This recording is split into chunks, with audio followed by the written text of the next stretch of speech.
Okay.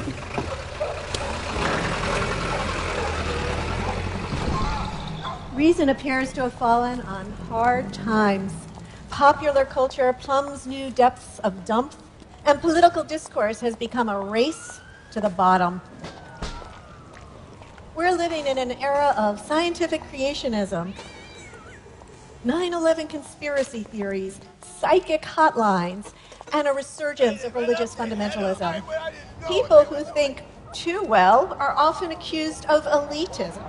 And even in the academy, there are attacks on logocentrism, the crime of letting logic dominate our thinking. But is this necessarily a bad thing? Perhaps reason is overrated. Many pundits have argued that a good heart and steadfast moral clarity are superior to the triangulations of overeducated policy wonks, like the best and brightest that dragged us into the quagmire of Vietnam.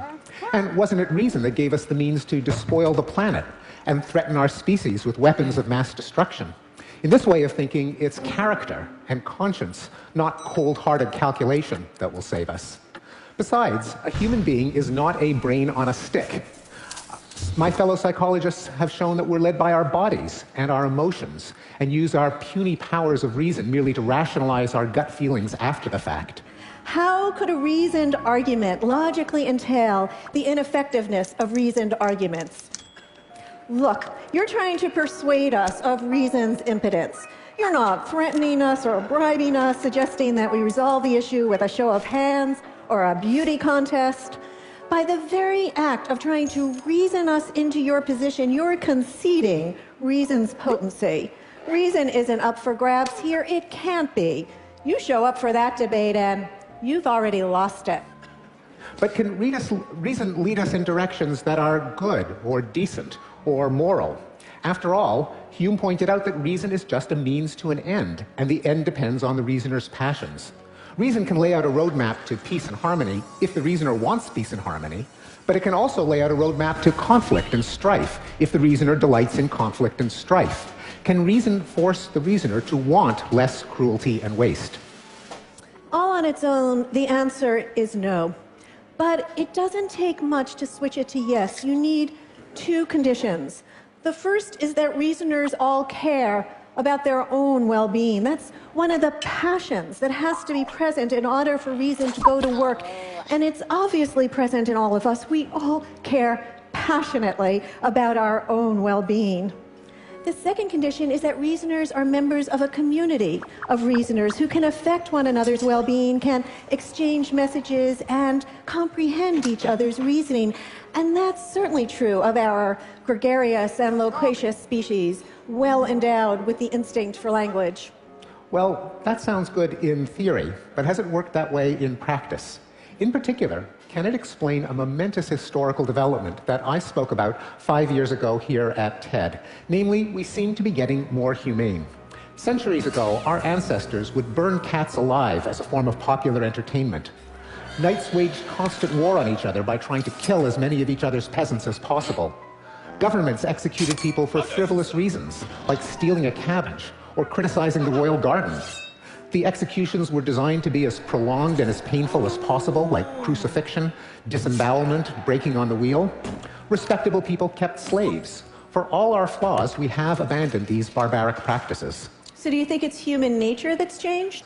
Not exactly. I think we still harbor instincts that can erupt in violence, like greed, tribalism, revenge, dominance, sadism. But we also have instincts that can steer us away, like self-control, empathy, a sense of fairness, what Abraham Lincoln called the better angels of our nature.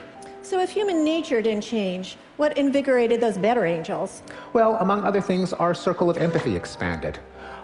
Years ago, our ancestors would feel the pain only of their family and people in their village.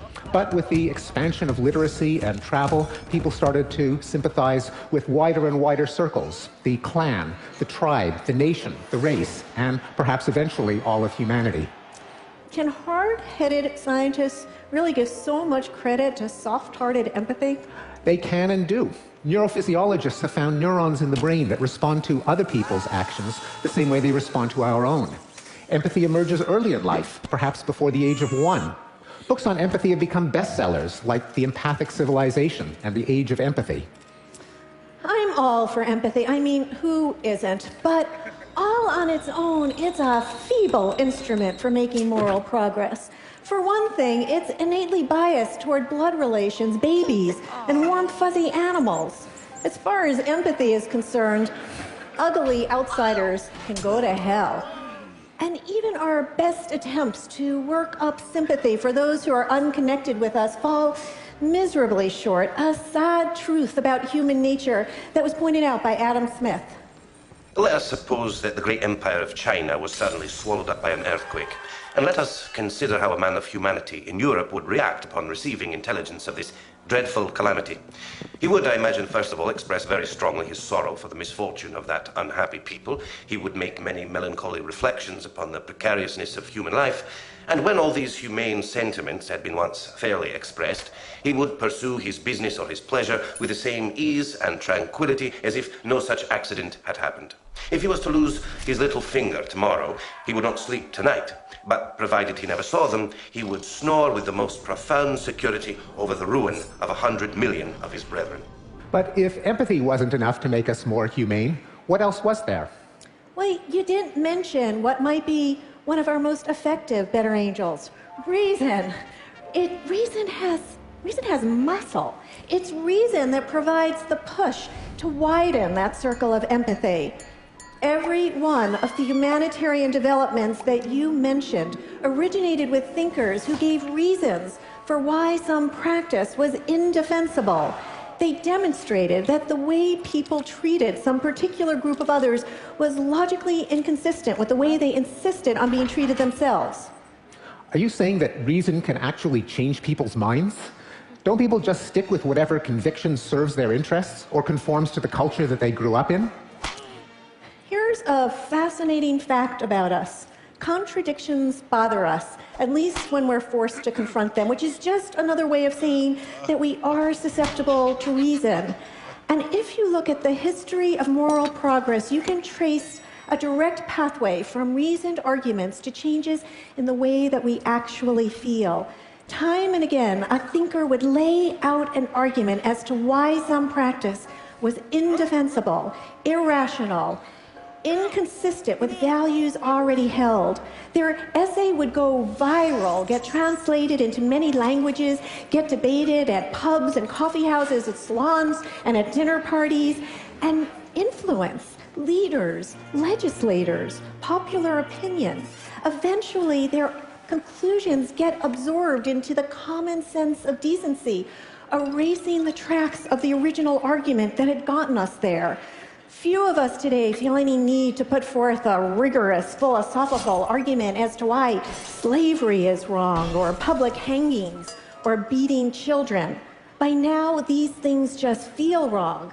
But just those arguments had to be made, and they were, in centuries past.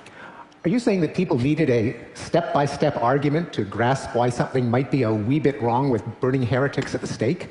Oh, they did. Here's the French theologian Sebastian Castellio making the case. Calvin says that he is certain, and other sects say that they are. Who shall be judge? If the matter is certain, to whom is it so? To Calvin? But then, why does he write so many books about manifest truth? In view of the uncertainty, we must define the heretic simply as one with whom we disagree. And if then we're going to kill heretics, the logical outcome will be a war of extermination, since each is sure of himself. Or with hideous punishments like breaking on the wheel? The prohibition in our Constitution of cruel and unusual punishments was a response to a pamphlet circulated in 1764 by the Italian jurist Cesare Beccaria. As punishments become more cruel, the minds of men, which like fluids always adjust to the level of the objects that surround them, become hardened, and after 100 years of cruel punishments, breaking on the wheel causes no more fear than imprisonment previously did. For a punishment to achieve its objective, it is only necessary that the harm that it inflicts outweighs the benefit that derives from the crime.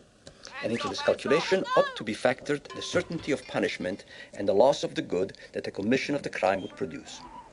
Everything beyond this is superfluous, and therefore tyrannical. But surely anti-war movements depended on mass demonstrations and catchy tunes by folk singers and wrenching photographs of the human costs of war.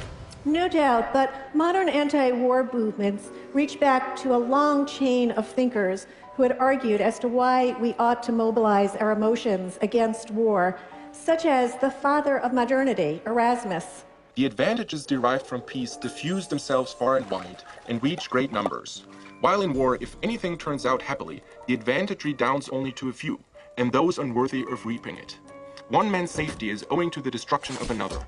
One man's prize is derived from the plunder of another. The cause of rejoicings made by one side is to the other a cause of mourning. Whatever is unfortunate in war is severely so indeed, and whatever, on the contrary, is called good fortune is a savage and a cruel good fortune, an ungenerous happiness deriving its existence from another's woe. But everyone knows that the movement to abolish slavery depended on faith and emotion. It was a movement spearheaded by the Quakers, and it only became popular when Harriet Beecher Stowe's novel, Uncle Tom's Cabin, became a bestseller. But the ball got rolling a century before. John Locke bucked the tide of millennia that had regarded the practice as perfectly natural. He argued that it was inconsistent with the principles of rational government. Freedom of men under government is to have a standing rule to live by, common to everyone of that society, and made by the legislative power erected in it. A liberty to follow my own will in all things where that rule prescribes not to be subject to the inconstant, uncertain, unknown, arbitrary will of another man, as freedom of nature is to be under no other restraint but the law of nature. Those words sound familiar. Where have I read them before? Ah, yes. If absolute sovereignty be not necessary in a state, how comes it to be so in a family? Or if in a family, why not in a state? Since no reason can be alleged for the one that will not hold more strongly for the other. If all men are born free, how is it that all women are born slaves? As they must be, if being subjected to the inconstant, uncertain, unknown, arbitrary will of men be the perfect condition of slavery. That sort of co-option is all in the job description of reason. One movement for the expansion of rights inspires another because the logic is the same. And once that's hammered home, it becomes increasingly uncomfortable to ignore the inconsistency. In the 1960s, the civil rights movement inspired the movement for women's rights, children's rights, gay rights, and even animal rights. But fully 2 centuries before, the Enlightenment thinker Jeremy Bentham had exposed the indefensibility of customary practices such as the cruelty to animals. The question is not can they reason, nor can they talk, but can they suffer? And the persecution of homosexuals. As to any primary mischief, it's evident that it produces no pain in anyone. On the contrary, it produces pleasure. The partners are both willing. If either of them be unwilling, the act is an offence totally different in its nature of effects. It's a personal injury. It's a kind of rape. As to any danger exclusive of pain, the danger, if any, must consist in the tendency of the example. But what is the tendency of this example? To dispose others to engage in the same practices. But this practice produces not pain of any kind to anyone. Still, in every case, it took at least a century for the arguments of these great thinkers to trickle down and infiltrate the population as a whole. It kind of makes you wonder about our own time. Are there practices that we engage in where the arguments against them are there for all to see, but nonetheless we persist in them? When our great-grandchildren look back at us, will they be as appalled by some of our practices as we are by our slave-owning, heretic-burning, wife-beating, gay-bashing ancestors? I'm sure everyone here can think of an example. I opt for the mistreatment of animals in factory farms. The imprisonment of nonviolent drug offenders and the toleration of rape in our nation's prisons. Scrimping on donations to life-saving charities in the developing world. The possession of nuclear weapons. The appeal to religion to justify the otherwise unjustifiable, such as the ban on contraception. What about religious faith in general? I'm not holding my breath. Still, I have become convinced that reason is the better angel that deserves the greatest credit for the moral progress our species has enjoyed and that holds out the greatest hope for continuing moral progress in the future. And if, our friends, you detect a flaw in this argument, just remember you'll be depending on reason to point it out.